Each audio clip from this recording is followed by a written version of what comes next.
جھنڈ سے Altaf Tahir district bureau chief کی report کے مطابق پنجاب کالج جھنڈ نے پرنسپل ڈاکٹر مطیع اللہ ملک کی زیر سرپرستی ایک عظیم الشان ٹریفک آگہی موٹر سائیکل ریلی کا انعقاد کیا۔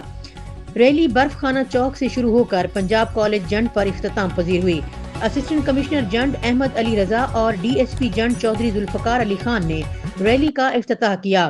ریلی میں ریسکیو 1122 پیٹرولنگ پولیس اور ٹریفک پولیس کے عملے نے بھی شرکت کی۔ ملک حفیظ اللہ ایڈوکیٹ، ملک ابرار حسین صدر ایپکا، سید اسد رضا شاہ اور دیگر سرکردہ شخصیات نے بھی ریلی میں شرکت کی۔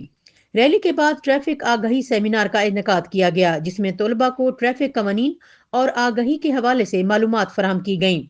اسسٹنٹ کمشنر احمد علی رضا اور D S P Jhand Chaudhry Zulfiqar Ali Khan نے شرکت کی اور طلباء کو ٹریفک قوانین کی اہمیت کے بارے میں آگاہ کیا۔ سیمینار کے بعد پرنسپل ڈاکٹر مطیع اللہ ملک اور طلباء نے سڑک پر آ کر عوام میں ٹریفک قوانین کے حوالے سے آگہی کے پھیلائی۔ انہوں نے لوگوں کو ٹریفک قوانین کی پیروی کرنے اور اپنی زندگی کو محفوظ بنانے کی اپیل کی۔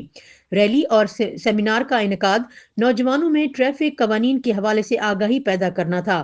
انتظامیہ اور پولیس کی کاوشوں کو سراہا گیا۔